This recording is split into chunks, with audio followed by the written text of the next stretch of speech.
Hi everyone and welcome back. If you're new here, I'm Diane and this is where we come to have fun and paint something unexpected, usually.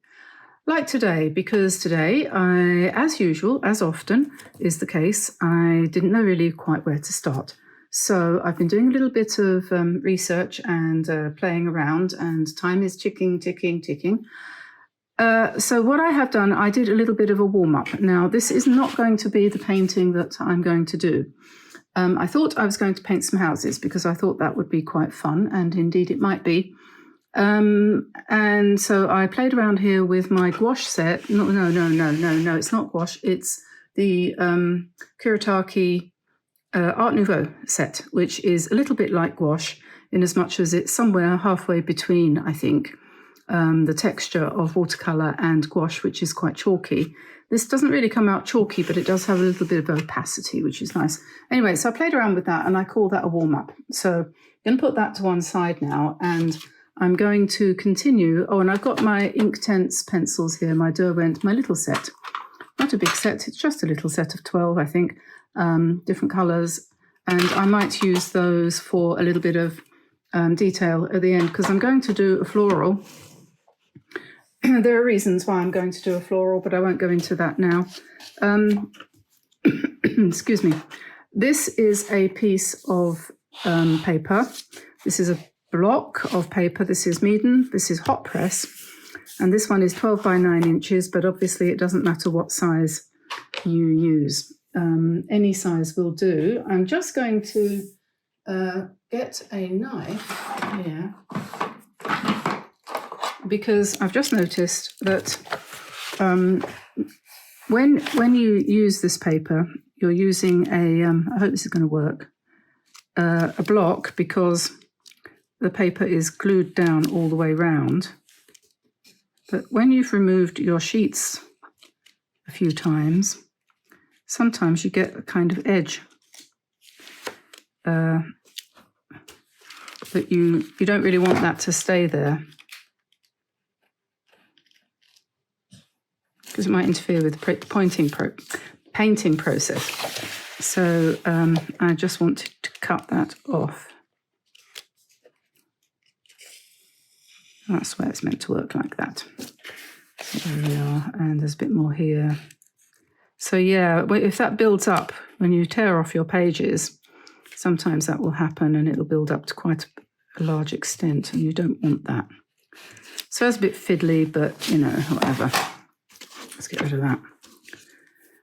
And so now we're more or less ready. That doesn't matter. It's not quite perfect, but that's fine. So we'll put that so you can see it. I've got the Art Nouveau set here. I've also got underneath it my regular big set, 48 colours. I know lots of you have got these paints now, and they are nice to use. And I'm going to paint a more or less, I can't make up my mind. I think I don't know whether to do a background or not. I don't think I will. I think I'll just go on to the white today, and I'm just going to use the colours. I'm not going to work with a limited palette. I'm going to work with as whatever comes to mind, but I'm going to be thinking pink. Think pink, okay? So we'll just start off and start painting flowers. I'm going to start with some relatively small ones. Oh, I did actually spray all of these, but I don't know that I sprayed them enough. I might have missed some of them, so I'll spray them again just to make sure. A little spray, if you haven't got one of these spray bottles, you can get them from Amazon, and they're really a good idea. And yeah, I quite like to do wet in wet. And I quite like to keep things simple. Sometimes you do want to think about what you do and question whether or not that's the right thing to be doing. I don't want to use this brush, actually. Sometimes that's my favourite, sometimes it isn't. And I'm just going to swap to a slightly smaller This is Craft Mo 1. I think it's a little bit more, a little bit stiffer, perhaps. Okay, and yeah, it does make a difference, the brush you have. You will paint differently depending on what brush you have in your hand. And yeah. So we have to remember, don't we, that we're doing this for our mental health and for our pleasure and enjoyment, and no other reason. Nothing else matters. So we can give ourselves the time that we need to do this. There's no need to rush.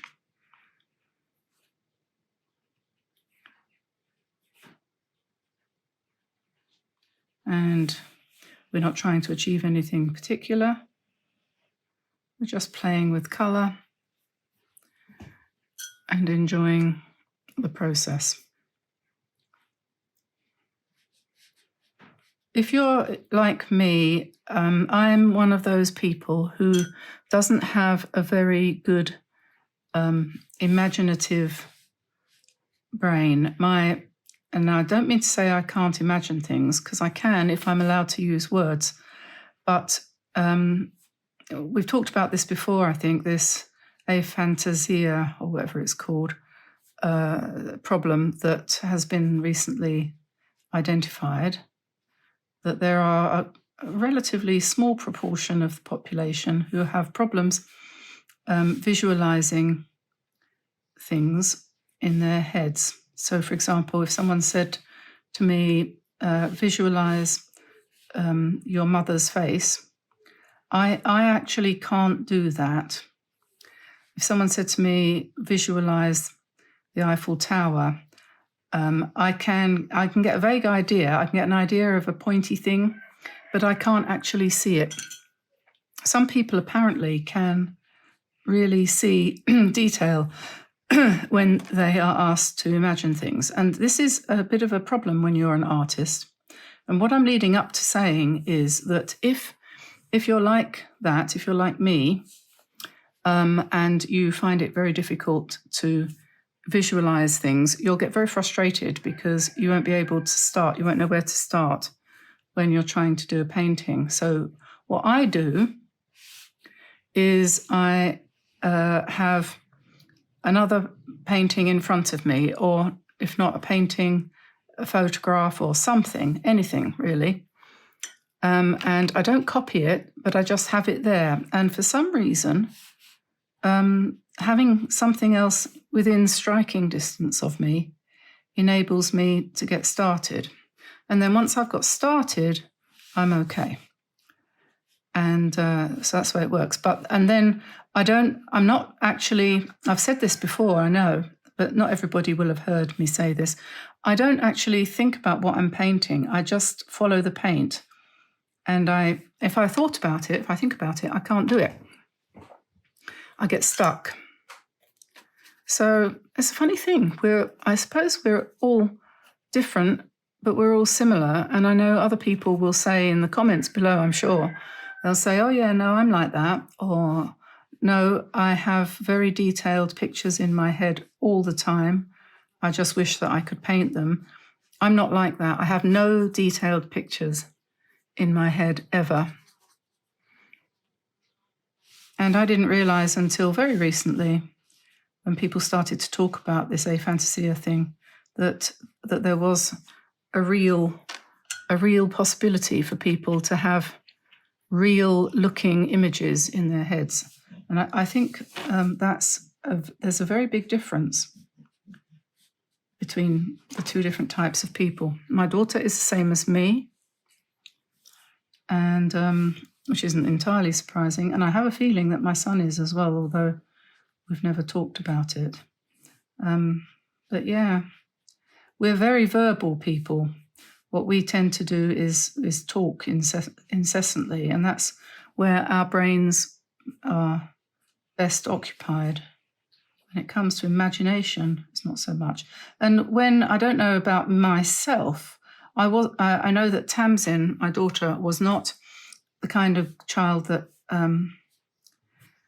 enjoyed make-believe or playing with dolls or pretending, being, what do you call it, playing doctors and nurses, or whatever we used to call it, or all that kind of thing. I think I was a little bit more imaginative than she was, but she didn't want to do anything like that.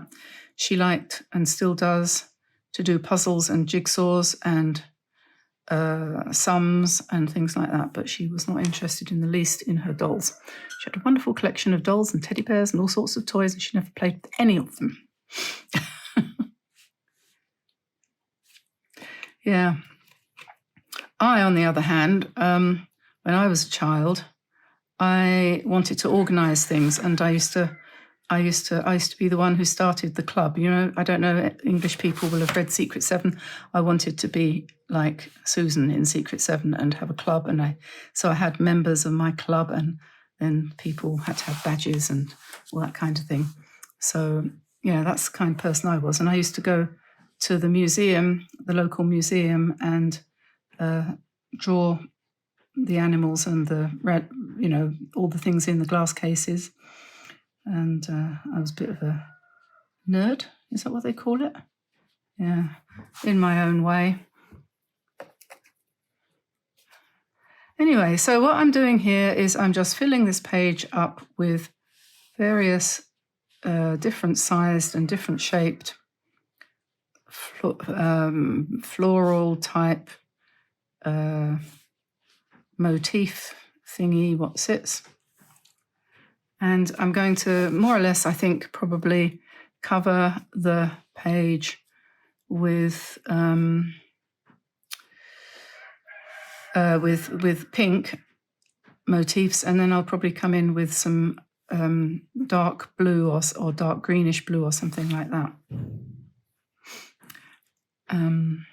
Yeah, so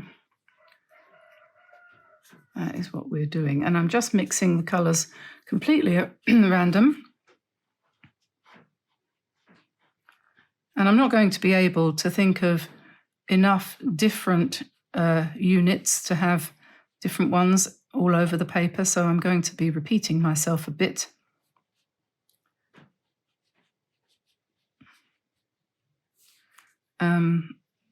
But that's okay, I think.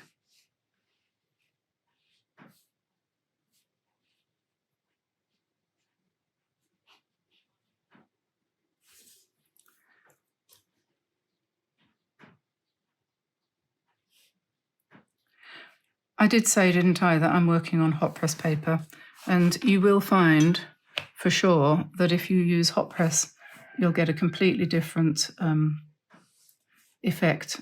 The paint works completely differently. It doesn't matter what kind of paint you're using, it works differently on hot press to what it does on cold press. So this is much smoother, much less tooth. Tooth is the word that they use to describe the texture. So if something has a lot of tooth, it means it's more textured. And if it has very little tooth, like hot press paper, that means it's smoother and the paint sits in a slightly different way.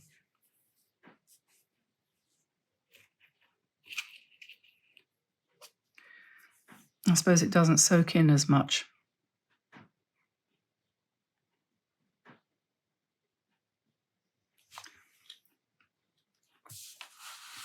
Yeah, I hope you have a go at doing something like this. It's quite an enjoyable way to spend time. It's not too demanding, is it really? And you just do whatever flowers come into your head. And you turn it round the other way for a bit, I think.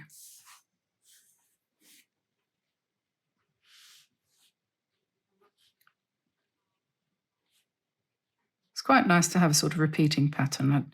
I don't think there's anything wrong with that. And in a minute, I think I might do some slightly bigger, maybe, but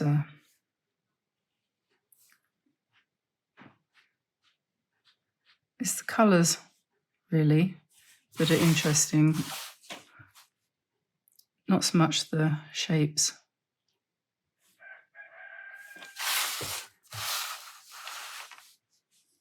I go for the slightly more bluish mauve here. I'm using mostly these colours here.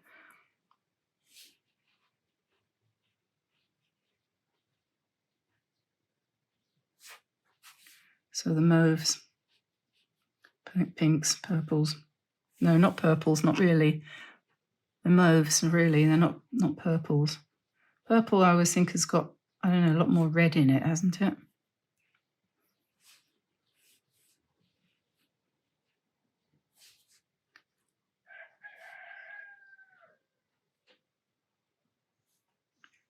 You can probably still hear Gabriel singing outside, our cockerel, although I have closed the door to keep the dogs in, because while I'm painting, they're being naughty and making big holes in the garden because they're trying to catch the moles.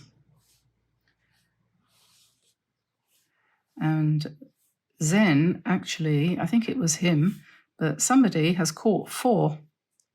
And we had quite an infestation of moles in the garden. But we know that they've caught at least 4.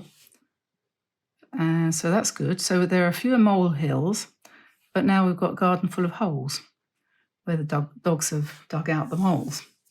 So you really can't win, if you see what I mean. But anyway.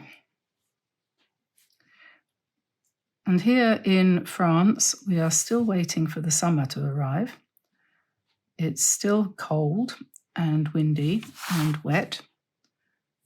And I don't know what's going on with the weather, because I was watching, well, I wasn't really watching it. My husband watches the tennis, but he was watching Queen's, the tennis tournament, which is going on. Is Queen's in Birmingham or somewhere like that? I'm not quite sure where it is, but it is in England for sure. And they've got beautiful weather. It's sunny and hot, and everybody's wearing hats and sunglasses, and we're sitting here in the cold and rain. And it's not normal for England to be hotter than France. I don't know what that's all about. Okay, so we've got most of this piece of paper now covered with pink, and we could be brave at this point and come in with some stronger, darker colours. Otherwise it's not going to be complete, is it? At all. So we might want to turn this round so we can see the greens and the blues. And maybe we'll go for something like this.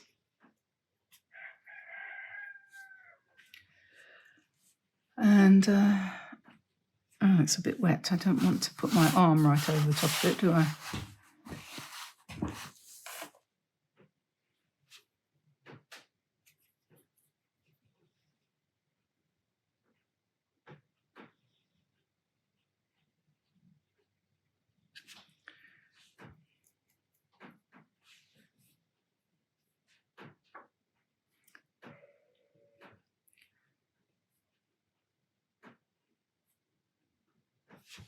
So we're going to hope that this colour combination is going to work.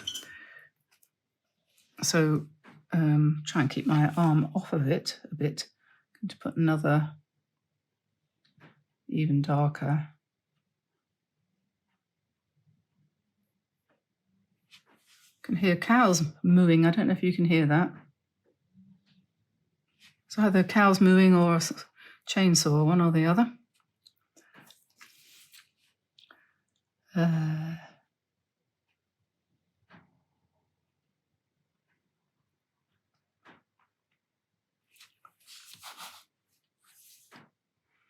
We could add some of the blue to some of the pink, just to make it more interesting. like that, sort of the veins in green or blue or whatever colour that is.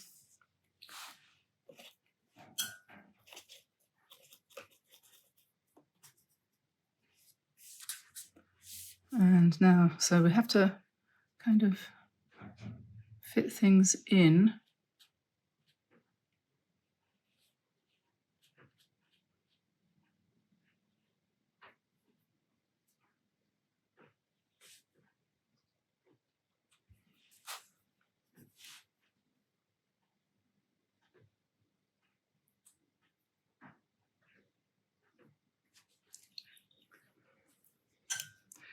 I'm kind of wondering whether it would have been better to have had a background. I'm not sure. It would have made me paint differently, that's for sure.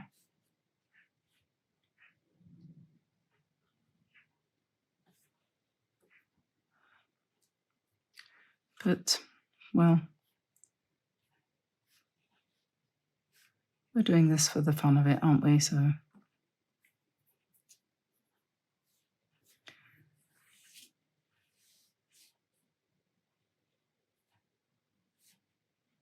think that's a good idea to have some kind of fine lines like that. What do you think? I keep moving the paper to make sure that you can see the whole thing, because I know that I keep on wandering.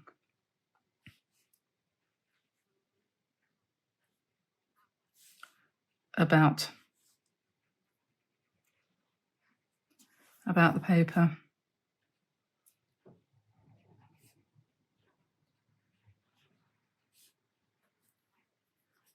So quite a few people have mentioned that they either have had or knew somebody who had an incident with an exploding shower door. So it turns out that it's not as unusual as all that. It does make you wonder whether glass shower doors are actually safe, doesn't it?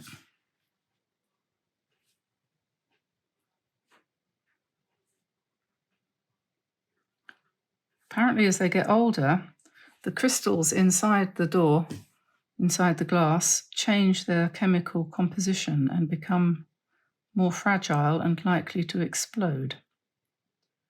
So it's a kind of age-related problem.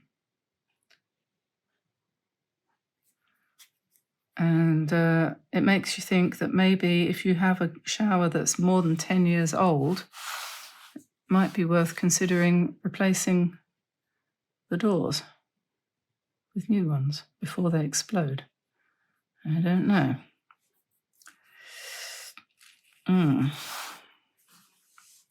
So at the moment we've got a shower curtain in there, which is not going to explode, but the other door might, mightn't it?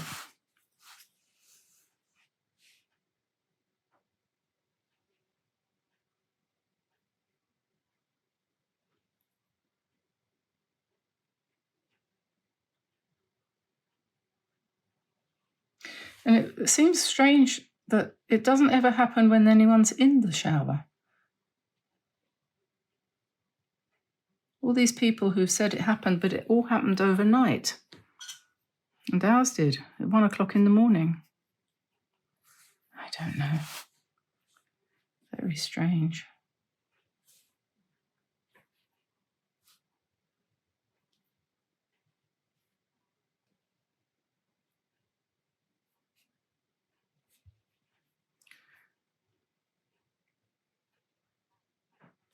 So I'm just putting some quite dark, meandering lines here, filling up the gaps.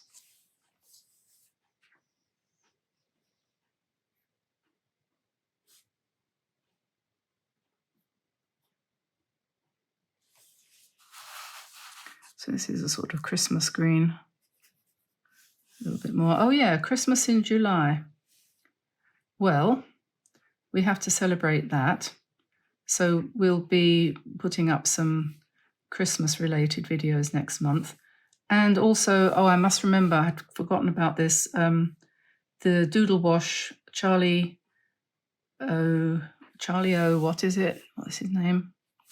Charlie O, I can't remember. Anyway, Charlie, who organises it. And we've got our mugs and pouches available for sale on his website, which came out really, really well, actually. Hang on a minute, I'll show you. Just a sec. This is the World of Watercolor month pouch that I designed for Charlie, for Doodle Wash. And you can purchase that if you go over to his website. And there's a mug similar to that as well, which supports the Art for Children Foundation, which is a nice charity. It's definitely true that children need art. And it's also true that some children don't have much access to it. Okay, so far so good. I think we probably need to look at some of these elements and think about adding lines to them to make them a little bit more interesting. So I've got dark green here, and we can, I'm using a size, I think this is size 4, with a very nice point. You could use pencils for this, or brush pens.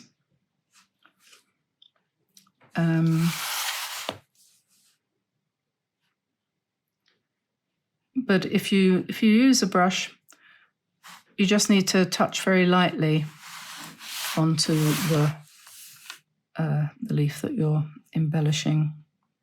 Just use the very tip of the brush.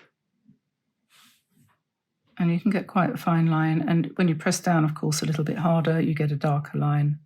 So you have more control. You do have some control.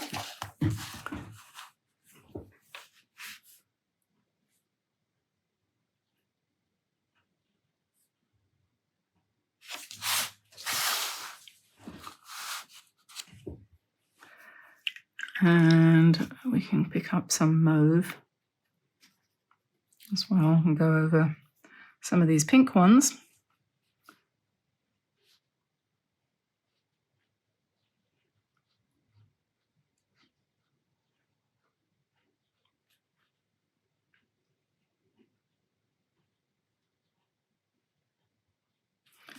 It's quite fun, this part of it. Quite enjoy this. We can put little dots on the centres, and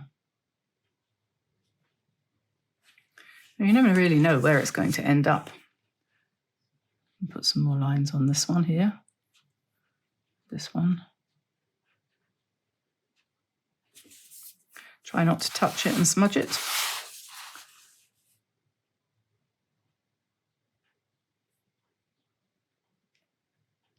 Could put dots in these circles, for example.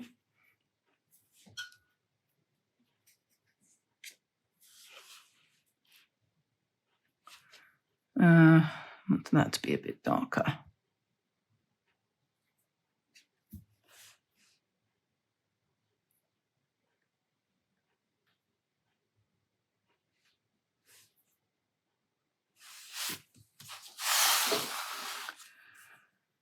And then we have this beige here. That's a nice colour, isn't it? So we'll put our lines on in pretty much the same colour. And we can either leave the centres light if you want, or you can darken them down a bit. But it definitely, when you put the lines in, basically you're putting in a bit of shadow into all of your leaves, and it makes them look more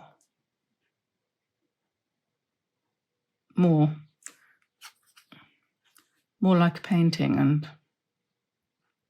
so that's what you need to do. So I'm just darkening down the base there a little bit and join the leaves onto the stems with a slightly darker beige colour,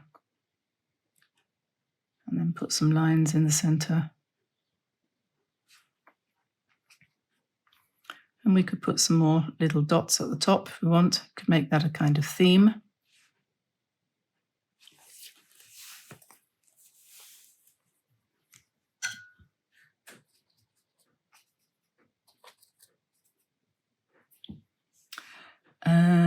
Right, and there's this one to do yet.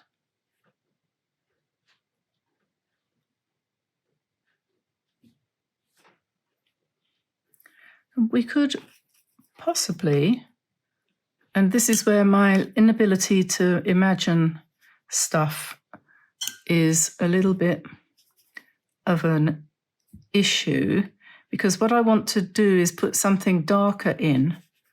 So I don't know, I don't think I can be brave enough to go with a dark brown, but I might be able to risk a very dark green, perhaps.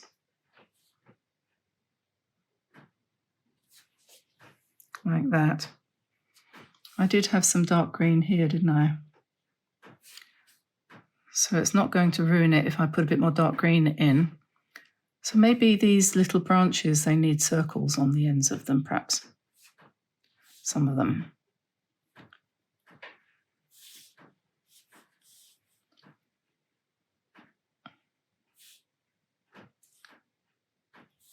And the more I am aware of this inability I have to keep the paper within view, of this inability I have to imagine things, the more I realise what a problem that is, and why it is probably that most people who do painting, if they probably can do that.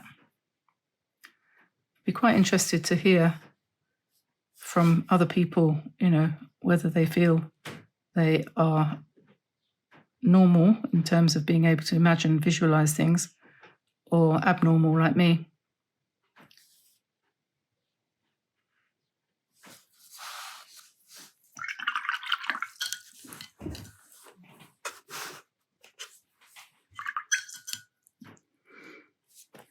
So you get to this point, and I don't know about you, but I usually think around about now that it's time probably to have a cup of tea. To do something with some pen. But I'm not going to do that with this one, because I think it's quite nice and delicate. I'll move you out of the way, because I know I'm perfectly aware that my field of painting is, I'm cutting off far too often part of the picture. That's a bit of a problem.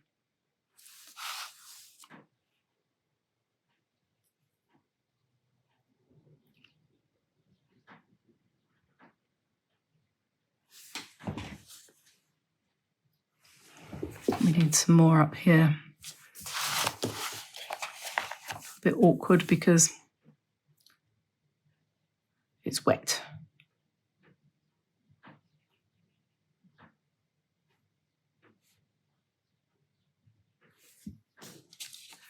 But we could put some gold or something like that on.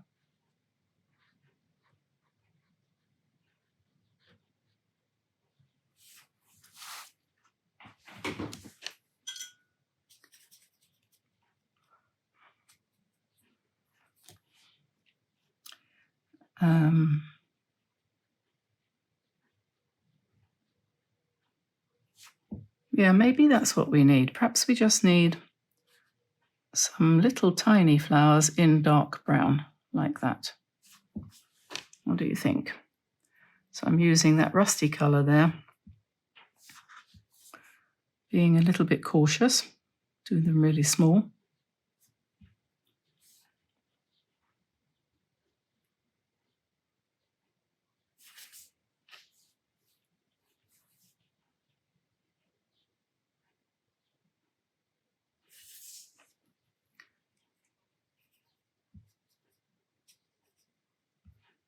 Yeah.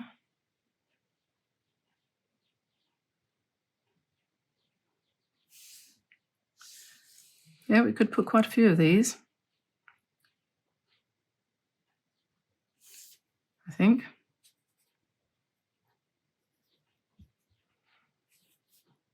And the idea being, when you put some little tiny dark accents, that brings the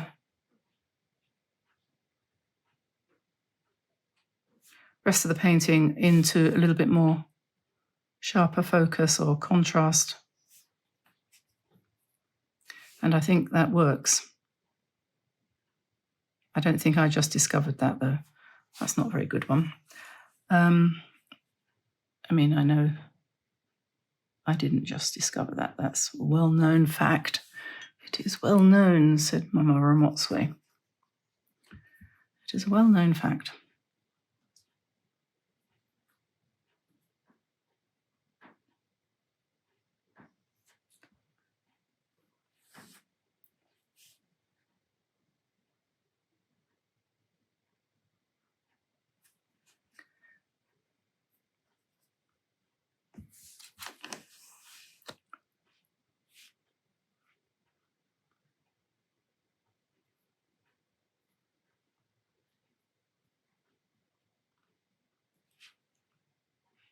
Yeah, that's quite good too. Just put some little dots like that.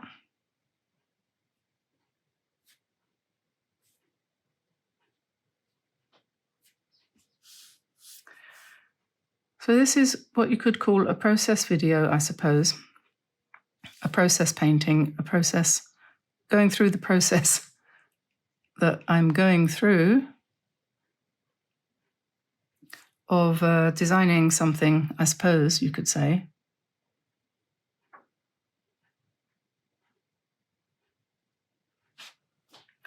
I know lots of people these days don't bother with real paint. They just go straight to Procreate, but to design their designs. But that's fine if you're making a living out of the designs and selling them, which I think must be very difficult with AI out there right now. But it's not really what I'm not doing it for that purpose, luckily for me. So I'm just doing it because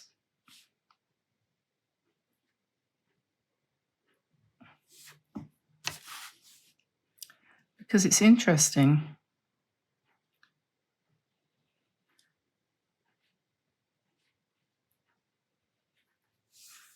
To build up something and just keep going. I know I've said this before. So now I'm putting some really quite dark accents, which I couldn't have done that before until I put those other dark browns on. I wouldn't have felt able to embellish these tiny leaves in this way.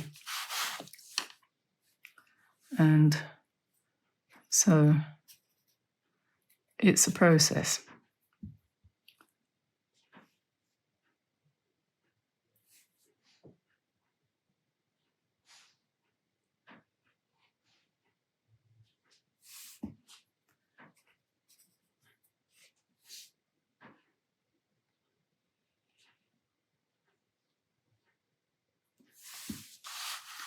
Just keep going.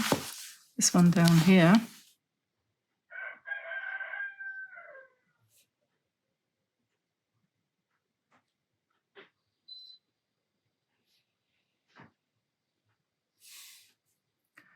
And it needs to be darker.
Yep, we can see, can't we, how it's building up?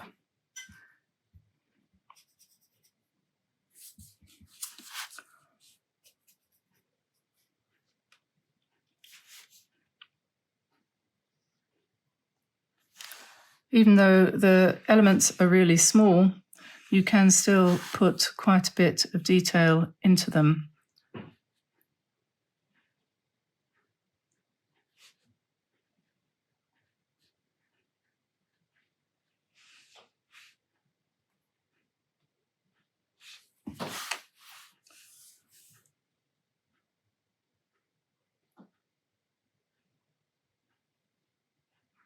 In different ways.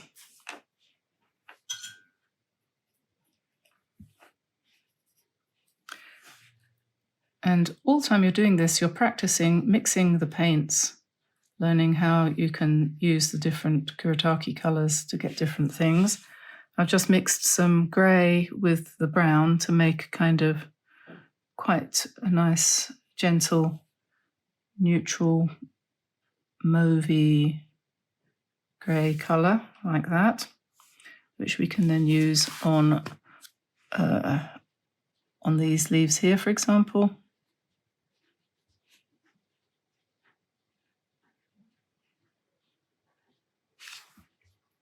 And these ones.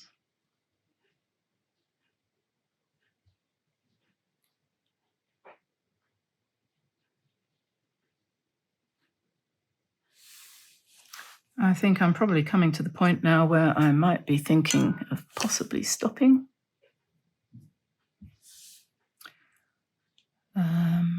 Do we need some more dark up here, perhaps?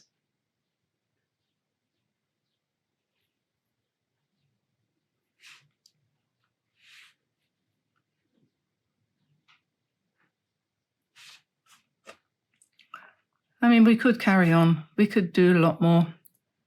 We could do a lot more.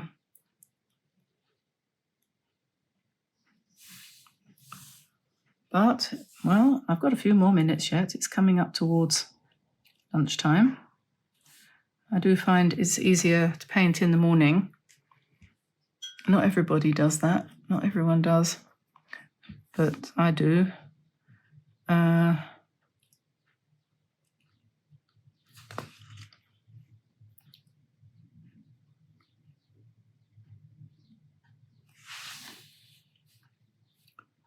And it's nearly lunchtime now, so.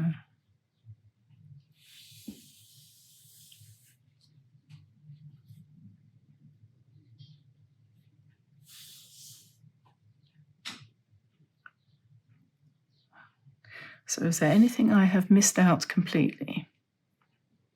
I could add something here.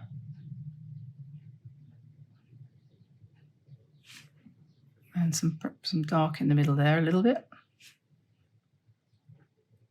And this one here doesn't have any stems.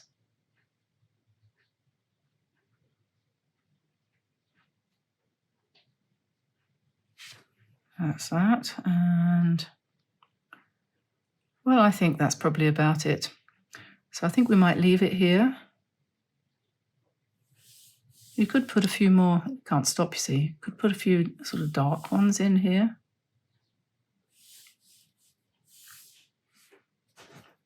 And no reason why not. And it could, you could continue. You could. I keep saying that, I know. And you could continue with more of the brown ones. Yeah, and we could put dots on those ones, but I don't think I will. So anyway, I hope you enjoyed that. I'm going to leave it here now, and don't forget to go and visit Doodle Wash. And next month is, as I say, World Watercolor Month, and also Christmas in July, on the 25th of July. So we'll be doing something for that. And yeah, so there we are. One page of flowers in a way which I don't think I've actually done before. I hope you enjoyed that. Using the Kuretake paints, which I know lots of you have bought because I recommended them, and I do like them very much and use them an awful lot. So go over to dianeantone.com, and down there, from there you can download as many of our sketches as you want for free. And join our newsletter, subscribe to that, doesn't cost anything. And also, obviously, if you decide you want to join us on Patreon, that's great too. We would love to have you there, and we're revamping it, so it's going to be improving soon. And doesn't cost very much though. And then you can also join the the Facebook group for people who are members. There we are. So I will let you go, and I shall see you again soon. So I'll say bye for now, everybody. Bye-bye.